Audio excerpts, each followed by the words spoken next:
Bonjour à tous, bienvenue à Montréal sous la neige pour un deuxième épisode d'Onjaz Soccer.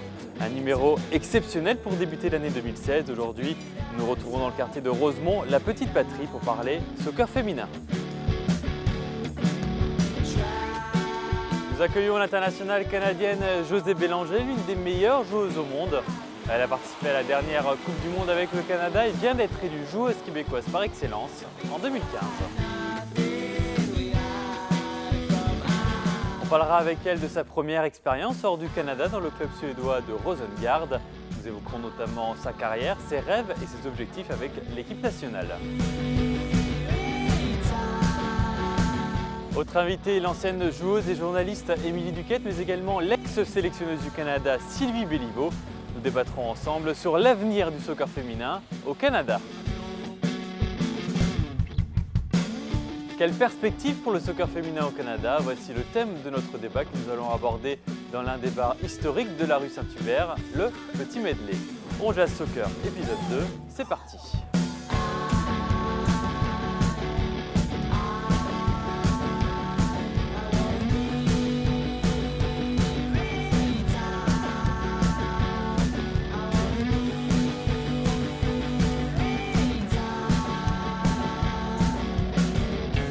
Nous sommes donc rue Saint-Hubert à l'intérieur du Medley Simple Malte, l'établissement qui nous accueille aujourd'hui et avec toute l'équipe d'Onjaz Soccer. Et pour donner le coup d'envoi de la première demi, on a le plaisir de recevoir l'internationale canadienne Josée Bélanger. Bonjour Josée. Bonjour. Alors pour ceux qui ne te connaissent pas, je vais rapidement résumer ton parcours. Tu as commencé le soccer notamment au Vert et Or de Sherbrooke, ensuite tu as joué avec l'Amiral de Québec qui s'appelle maintenant le Dynamo, avec les Comètes de Laval également, et tu comptes 39 sélections en équipe nationale. Alors là, justement, tu reviens du Brésil où tu as participé à un tournoi amical avec le Canada. J'imagine qu'avec les fêtes, un petit peu de repos après cette année chargée, ça a dû te faire du bien. En effet, surtout que dans la dernière année, j'ai été absente beaucoup en camp d'entraînement avec l'équipe canadienne. Donc, le fait de l'approche des fêtes comme ça m'a permis de retrouver ma famille et mon amoureux ici, là, dans la région de Montréal et de l'Estrie. Alors, l'année 2015, elle vient de s'achever. Pour toi, elle a été très dense, très positive. Tu as été élue joueuse québécoise par excellence. Est-ce que, tout simplement, c'est la meilleure année de ta carrière?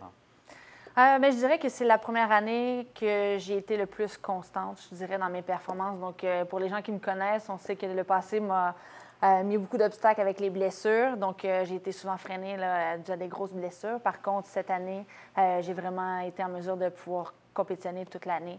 Des petits bobos ici et là parce qu'on est des athlètes professionnels, mais sinon, rien de majeur.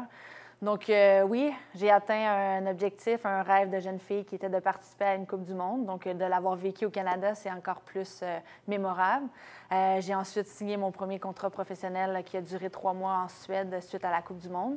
On va en parler justement de Rosengard, mais tu parlais de la Coupe du Monde. En 2011, tu n'as pas pu participer à cette Coupe du Monde. Ensuite, tu as été absente de la sélection durant plusieurs années. Est-ce que tu pensais vraiment un jour revenir avec l'équipe nationale du Canada? Pour être honnête, non, j'aurais pas cru. Donc, ce qui m'a freiné, c'est justement une grosse blessure qui m'a mis à l'écart des terrains là, pour environ 7-8 mois, ce qui m'a fait manquer la Coupe du Monde. Mais les conditions dans le passé n'étaient pas nécessairement optimales avec l'ancien staff d'entraîneurs et d'équipe médicale. Donc, suite à cette mauvaise expérience qui maintenant est derrière moi, j'avais saisi une opportunité d'emploi, j'avais commencé à travailler dans un club de soccer, j'avais commencé à travailler en tant que kinésiologue puisque c'est le domaine dans lequel j'ai étudié à l'Université de Sherbrooke.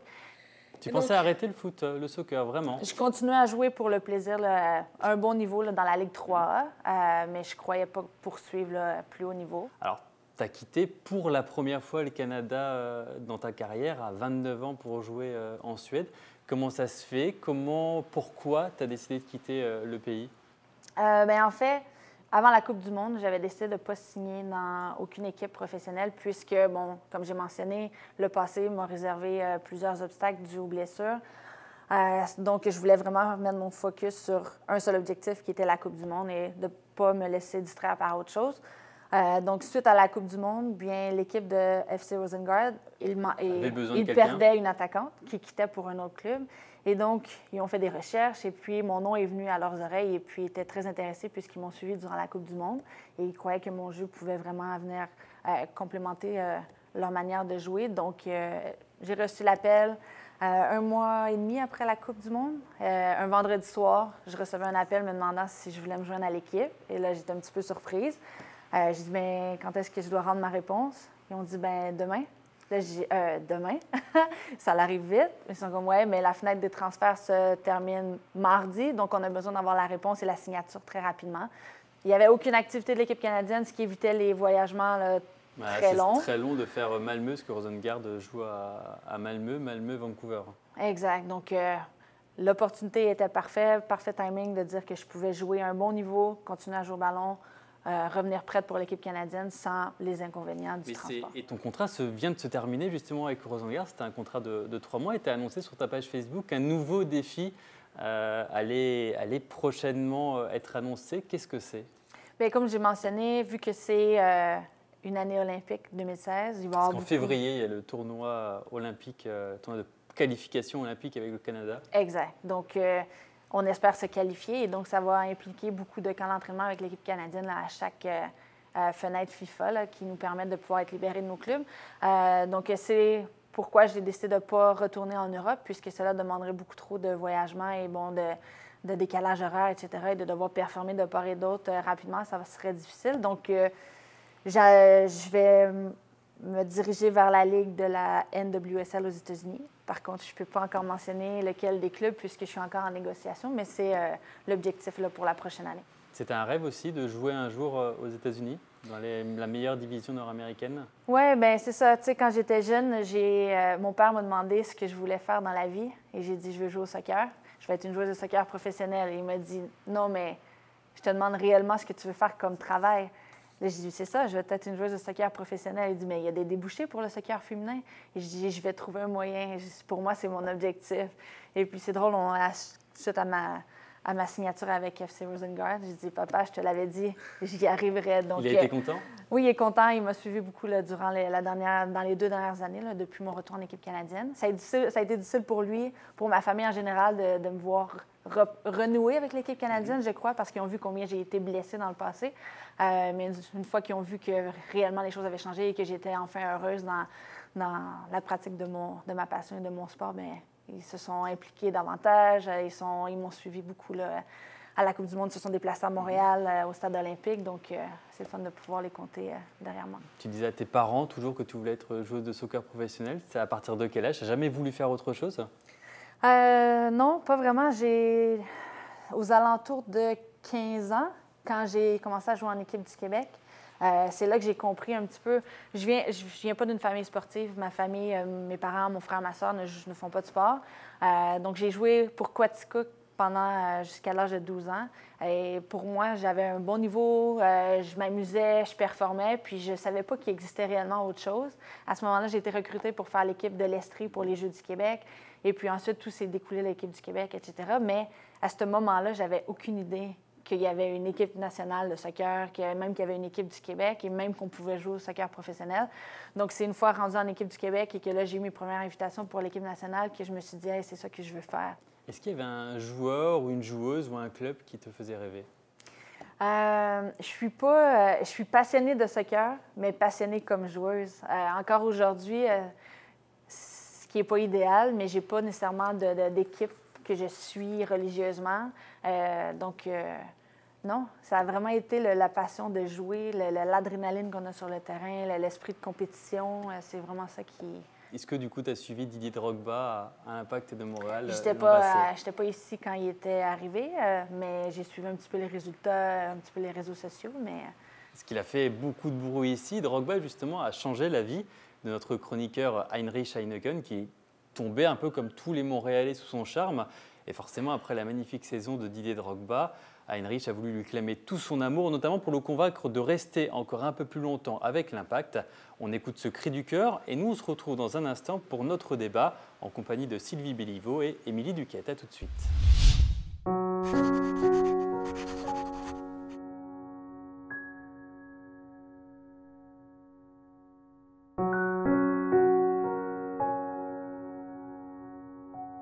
Didier, à quoi bon jouer l'innocence? Je sais ce que tu penses. À t'en aller loin de nous, loin de moi. Ton cœur bat dans tous les sens et plus l'heure avance, plus je te sens vivre déjà là-bas. n'y va pas. Tu as du cœur et du courage, mais tu ne peux plus y jouer à ton âge. Ici, tu as créé une fièvre. La coupe est à portée de tes lèvres. S'il te plaît, ne t'en va pas. On a encore tant à faire, tant de victoires à venir. Je te veux joueur désigné et toi, tu rêves de partir. Ici, rien n'est joué d'avance et tout le monde peut tout gagner.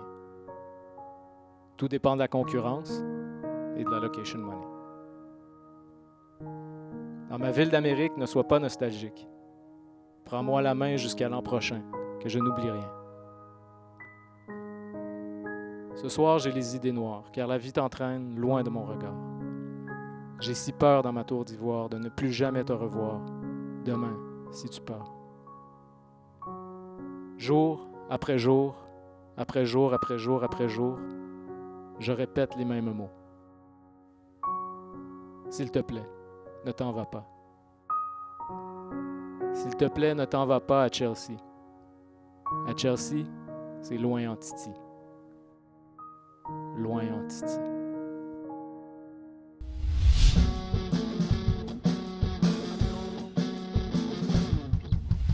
On est de retour au medley Simple Malte pour la deuxième demi et notre débat, quelle perspective pour le soccer féminin au Canada?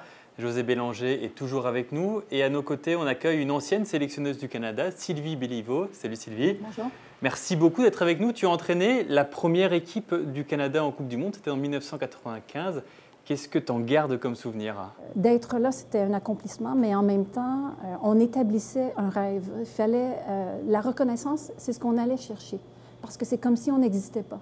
On parle de Suède aujourd'hui. Est-ce que c'était en Suède cette Coupe du Monde en Oui, 1995? tout à fait. 1995, c'était la deuxième Coupe du Monde en Suède, et les gens dans la rue qu'on croisait ne savaient pas qu'il y avait une Coupe du Monde féminine.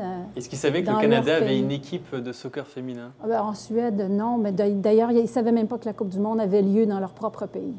On parlait à ce moment-là de la moitié des équipes en Coupe du Monde. Hein. C'était pour la première fois 24 équipes.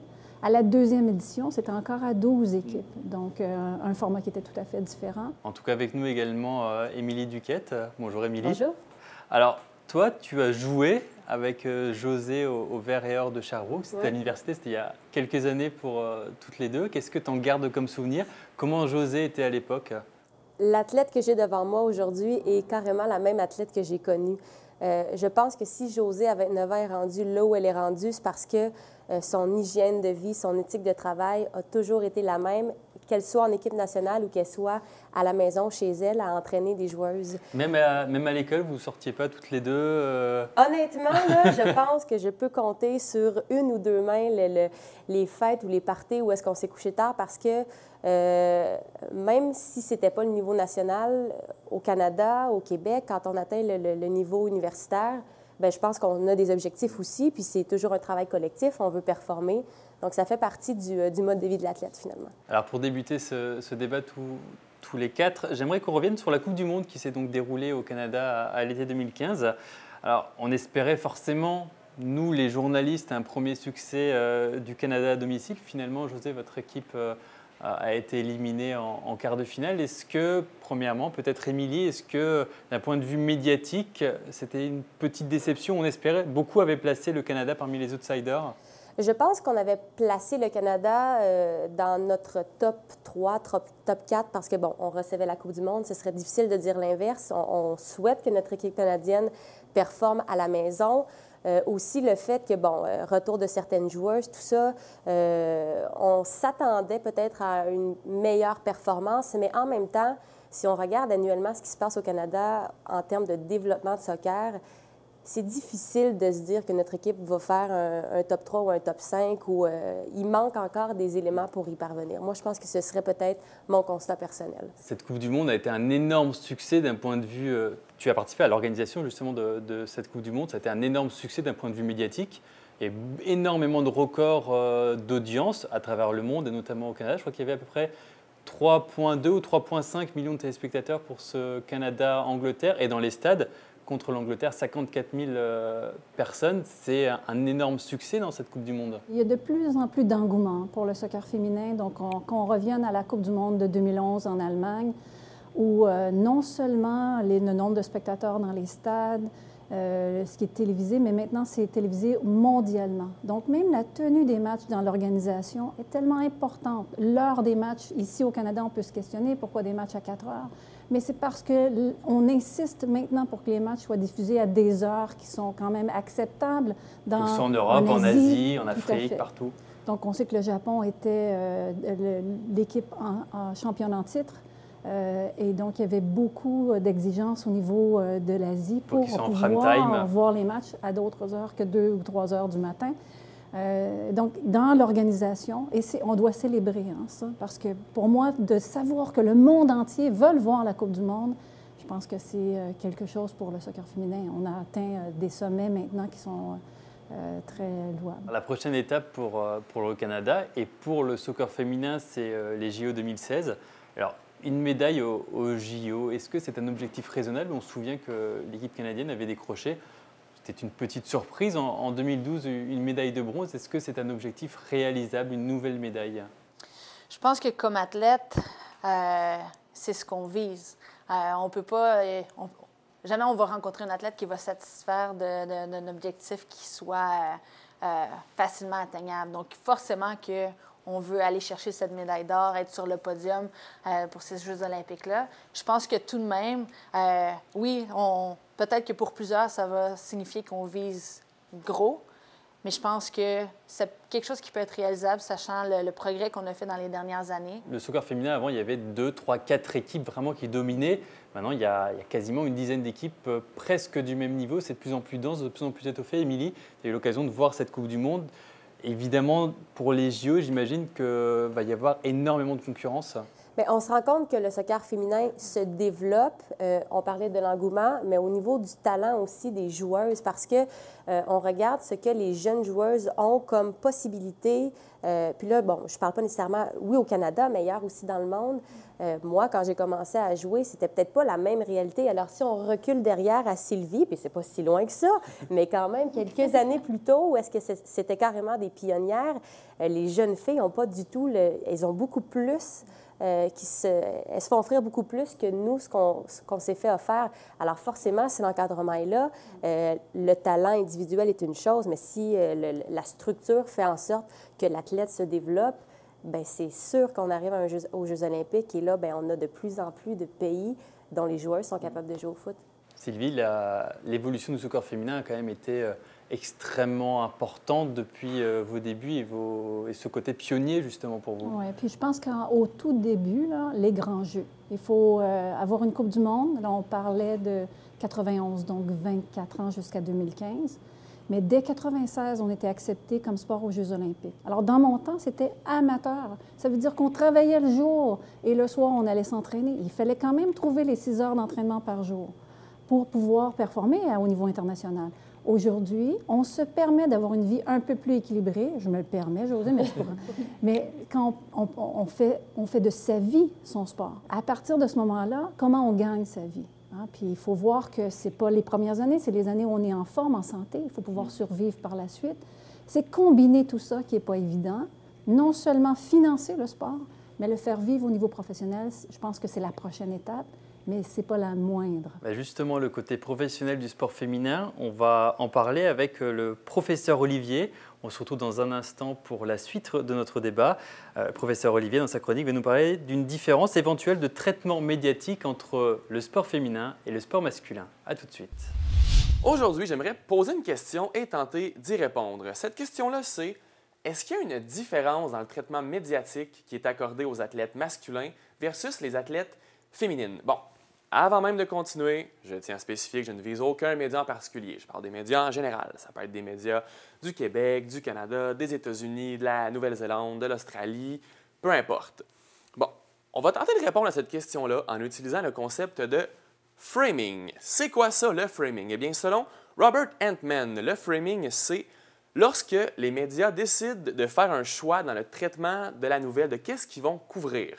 Par exemple, un bulletin télévisé, ça a un temps limite. On ne peut pas parler de tout ce qu'on veut. On n'a pas le choix de faire un choix, de parler d'un événement au lieu de parler d'un autre. Comment ça s'applique à notre question, ça, le concept de framing? Eh bien, dans une étude qui a été publiée en 2005, il y a 3 chercheurs qui ont découvert que c'était moins de 10 % des nouvelles sportives qui concernaient les athlètes féminins. Ça veut dire que c'est une écrasante majorité d'hommes qu'on voit dans les nouvelles sportives.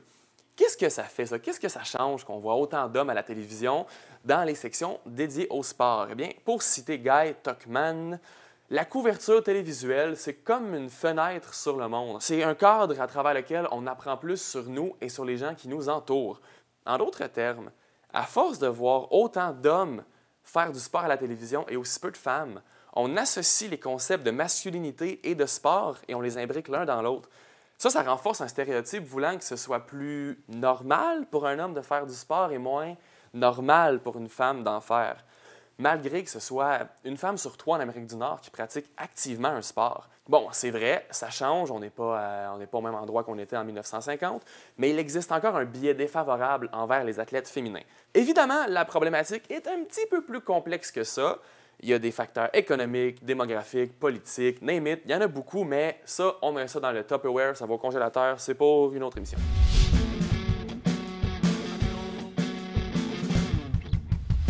On se retrouve toujours au medley Simple Maths pour la deuxième demi d'On Jase Soccer. À présent, on va parler avec José Bélanger, Émilie Duquette et Sylvie Béliveau de l'arrêt de la WO League. Alors, pour résumer un petit peu, c'est en quelque sorte la deuxième division nord-américaine dans le soccer féminin.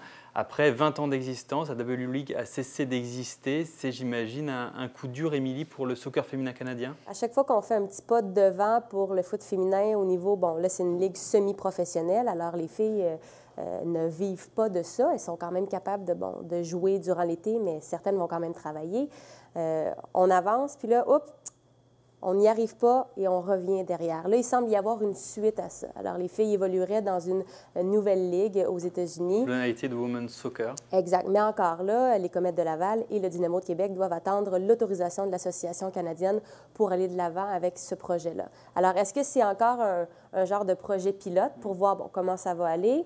Et là, peut-être dans 2-3 ans, on va mettre le projet de côté puis on va espérer avoir autre chose. Je pense que c'est peut-être ça le problème en ce moment. C'est qu'il n'y a pas de... La vision à long terme, on ne réussit pas à l'avoir et d'avoir quelque chose de concret pour les athlètes, de se dire, je suis à l'université, j'ai fait un choix, je suis restée ici, mais la suite de mon université, ce sera peut-être, dans mon cas, de jouer dans une ligue semi-professionnelle. Mais là, en ce moment, on se retrouve encore devant rien. Et si je peux faire du pouce là-dessus, on cherche à avoir un réseau universitaire de qualité.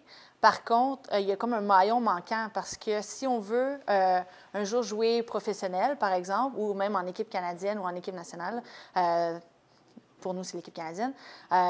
Exemple, au Canada, lorsque tu termines l'université, ça se termine. Il n'y a plus rien. Il n'y a plus de possibilité de continuer à jouer son sport de haut niveau et d'avoir une chance de se faire inviter en équipe nationale. Ça, justement, Sylvie, c'est un problème, c'est un souci pour vous à gérer en tant que professionnel à Soccer Canada, de faire continuer les jeunes, de nombreux jeunes, à rester en tant qu'adultes dans le soccer. Oui, tout à fait. Puis moi, je vais revenir sur l'arrêt de la WO League parce que c'est peut-être une bonne chose finalement. On est à une autre époque. Il y a des choses qui se passent au niveau féminin et avoir une ligue qui n'est pas contrôlée par le Canada d'une part, c'est 12 semaines, pour moi, c'était une transition.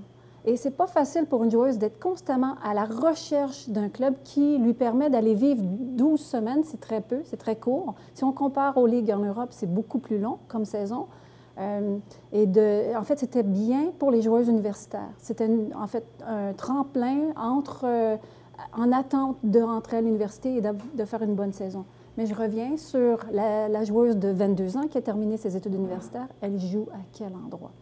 Et je pense qu'il faut se poser toutes ces questions-là. Quand on dit une porte qui se ferme, une fenêtre qui s'ouvre, ça nous donnerait peut-être l'opportunité de faire quelque chose de mieux avec les États-Unis ou sans, mais ça sera à Soccer Canada. Mais je pense que le fait d'avoir déjà séparé programme masculin, programme féminin, et les séparer, ça ne veut pas dire d'avoir 2 organisations. Ça veut dire que là, on va commencer à réfléchir pour la joueuse. On a commencé à faire ça au niveau des équipes nationales. Donc, tranquillement, ça s'en vient dans la structure. Donc dans les réseaux de compétition. Ça serait, José, une bonne idée que des grands clubs, justement, en MLS, ou même l'Impact, développent des sections féminines? Ça pourrait même faire attirer d'autres joueuses? Bien, je pense, comme on l'a mentionné, même aux États-Unis, on voit que les clubs féminins qui sont associés à la... Seattle, par exemple. Exact. Ont une meilleure structure, ont une meilleure organisation. Donc, puisque, justement, les individus travaillent pour le soccer et non pas juste pour le soccer féminin, par exemple. Donc, c'est vraiment de partager cette passion-là, cet intérêt-là pour le soccer. Donc, je pense que ça serait une bonne idée, j'imagine, pour débuter, pour justement, niveau financier, mais également pour... ça peut être, tu sais, exemple, un programme double. Tu vois du soccer féminin, du soccer masculin. Il y a plusieurs choses qui sont possibles. Je pense que ça serait important toutefois qu'il y ait quelque chose dans les prochaines années qui soit réalisé pour qu'il y ait une lueur d'espoir pour ces jeunes qui grandissent, qu'il y ait quelque chose d'accessible. Toi, ça te plairait de venir jouer à l'Impact de Montréal en tant que dans la section féminine de l'Impact, d'être chez toi? Pourquoi pas? Je veux dire, on voit un gars comme Patrice Bernier, il est si heureux et fier de porter l'uniforme de sa ville. José, probablement que ce serait la même chose, mais encore là, le défi du côté féminin, puis on en parlait tantôt à caméra fermée, c'est d'attirer les gens dans les estrades. Là, la Coupe du monde, c'est un gros événement. Les Jeux olympiques, ça va être la même chose. L'événement en tant que tel attire, mais maintenant, le défi... Mais s'associer avec un club, c'est peut-être ça, justement, de faire venir. On le voit avec le hockey féminin. Il y a les Canadiennes de Montréal. Maintenant, avec ce nom-là, ça attire forcément un peu plus l'œil, ça attire les médias aussi. Oui, effectivement, mais il y a encore un travail à faire sur l'intérêt, mais d'une façon quotidienne, de les intéresser à venir. Parce que l'Impact de Montréal, quand ça va bien, les gradins sont pleins. Quand ça va mal, les gradins sont vides. Là, avec une équipe féminine, où est-ce que déjà l'intérêt est peut-être un peu moins que le soccer masculin, bien, là, je pense que le défi est de taille encore plus. Mais si on réussit à faire ça, bien là, à ce moment-là, peut-être qu'on aura quelque chose d'intéressant. Si on parlait de ça aujourd'hui, on dirait, ah, tu as une Josée qui arrive à l'Impact, qui peut performer avant de partir en Coupe du monde. Je pense que ça pourrait attirer des foules. Et on dit que les féminins, par rapport aux masculins, attirent des foules qui sont différentes dans leur profil. Un public plus familial. Oui. En tout cas, c'est sur ce message, en tout cas, qu'on pourra adresser à Joey Saputo très prochainement que s'achève cette deuxième demi. Place maintenant à la prolongation avec toujours José, Sylvie et Émilie. Ça se passera dans un instant, un questionnaire spécial Coupe du Monde féminine. À tout de suite.